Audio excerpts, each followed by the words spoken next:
Hello and welcome to the Monroe Method Clancast. I am Jason Monroe. This is episode 138. I do not know what to talk about today. I have written nothing in my phone. I have no ideas popping in my head. And I just wanted to press the record button anyway because I'm taking the dogs a short walk this morning. I've been taking the dogs shorter walks because the ticks in the woods, the deer ticks in the woods, are horrendous. And if we go through the woods, like if the dogs, you know what golden retrievers are like, big, shaggy, hairy dogs, if they as much as brush past the edge of the woods, even if I keep them on the leads, they still, because the woods are saturated with deer, and so there's ticks everywhere. And it's not fun spending the entire day going through and checking the dogs and pulling 5 or 6 ticks off them and having to pop them with your nail. Sorry if you're eating your breakfast.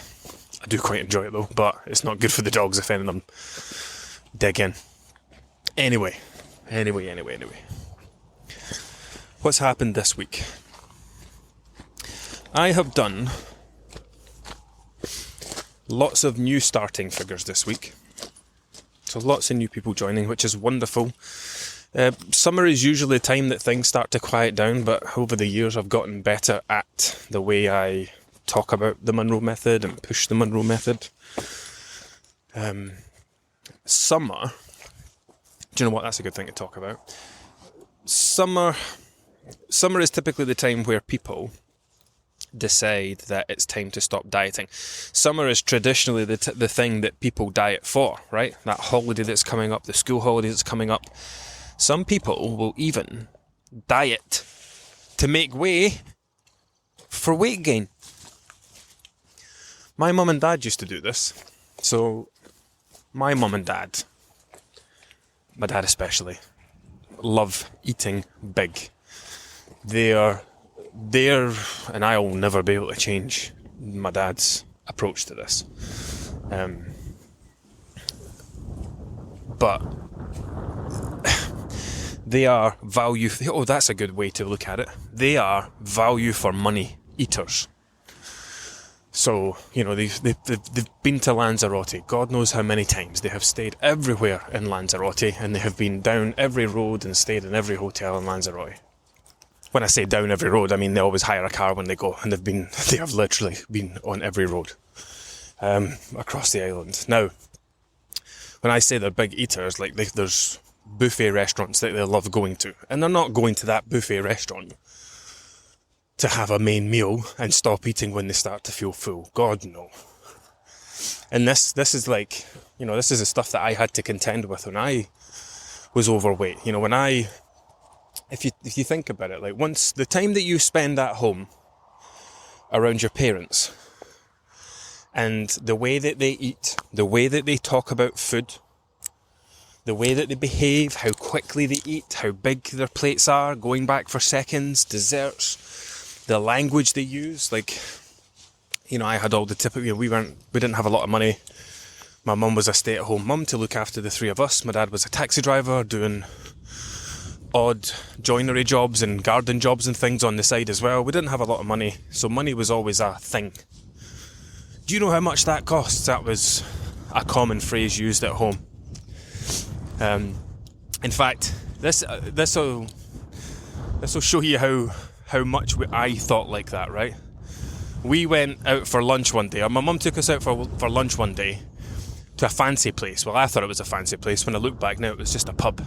But she took us for a pub lunch in Falkirk, and I had the macaroni cheese, and had this macaroni cheese, finished the plate because that's what you do, you don't leave any because you're paying for it, value for money eating, and then drove home, got to the front doorstep of the house that my mum still lives in, and I was sick all over the doorstep because I'd eaten too much. And what was the first thing I did? Apologised to my mum for wasting money. Can you believe that? And now, see, when I think about that, as a parent, I think back and I wonder how terrible my mum felt in that moment. when her son is standing there feeling physically ill because he's been taught to clear every plate and not to waste food, something that she taught me, and the only thing I can think about saying is, sorry for wasting your money, Mum. If my son turned around and said something like that to me, I would fall to pieces. So that's something I always think about. Value for money eating. That's a new term. I've never said that before, but that's what it is, right? So it's where you think, and this is, like I said, I've had loads of new people come in this week, and lots of people talk about not wasting food. I don't like wasting food. Okay, so what do you do with it then? Oh, I eat it. Right, so you don't need anything to eat. You're not hungry. Your body's not asking you for food. And you think that the way to not waste food is just to filter it through your body. I don't know if I've spoke about this before. I probably have, but when I get people like that, I don't discourage them from hating food waste. That's fine. I hate food waste. And I used to use my body as a food bin and just pile calories into it. Oh, that's going out of date. Better eat it. Oh, there's only one of those left in the packet. Better eat it. Oh, there's only so many chips left on that person's plate. I'm going to eat them. I'm going to save those chips because they're just going to go in the bin. And all you're doing is using yourself as a food bin. Now, the difference between your actual food recycling bin at home and your body is that your body can gain weight. Your food bin can't. So when we're talking about waste, absolutely detest waste. Go for it. Don't change that about yourself. But you need to start thinking about a new type of waste. Wasted energy. So yes, food waste is a thing. But if your solution to food waste is to just put it into your body for no reason whatsoever, then what you're doing is you're creating a new type of waste. You're creating wasted energy. Because now you've just put 300 calories, let's say you need 2,000 calories in a day. And let's say it's the end of the day and you've had 2,000 calories. You've played the balance game well. It would be another day of maintaining your weight. Everything would be great. But you don't do that because every day you see an opportunity to not waste food. So you eat that thing and you put 300 calories in, and then it's 400 the next day, 200, 600.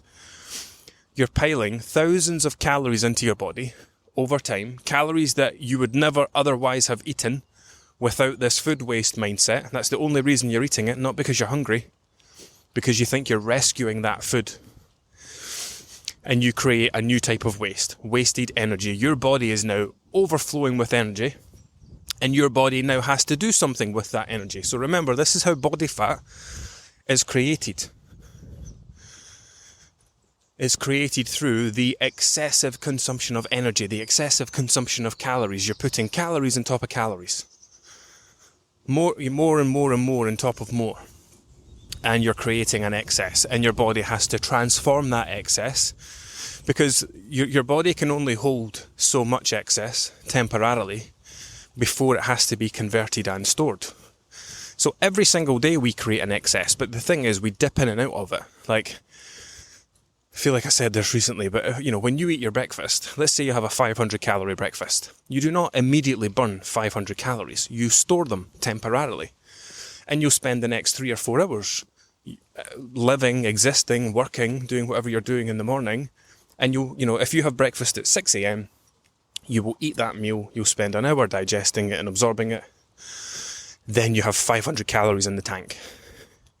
You will now run off of. That's your fuel. That's what's fueling your body for the next 4 or 5 hours until you have your lunch. And then you put 600 calories in, and you will run off of that for the next 5 or 6, 7 hours. Then you'll come home and have dinner. That's how it works.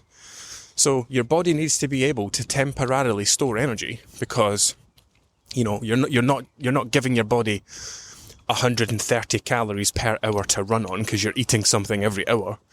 You're eating a meal which gets stored into a little fuel tank. And then between meal times, you run off that fuel tank and then you top it up again. When it comes to fat gain, we never run down that tank.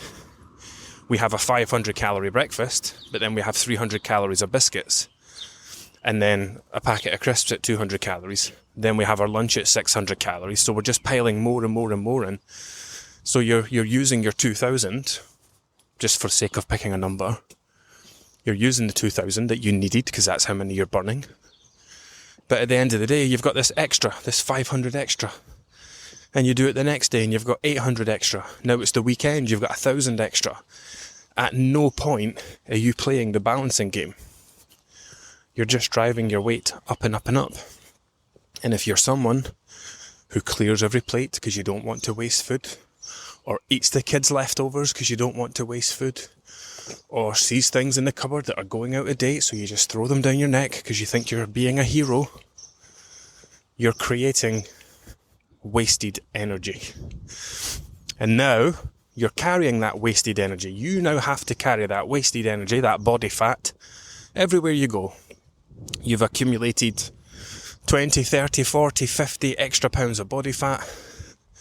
You're now taking it everywhere you go. It is there, ready to be used. If you were to find yourself marooned on a desert island and you had no food, that's great, because your body fat would kick in and your body would start to eat the energy that you put in years ago. But the chances of any of you finding yourself marooned on a desert island and not eating for a couple of weeks or months is highly unlikely.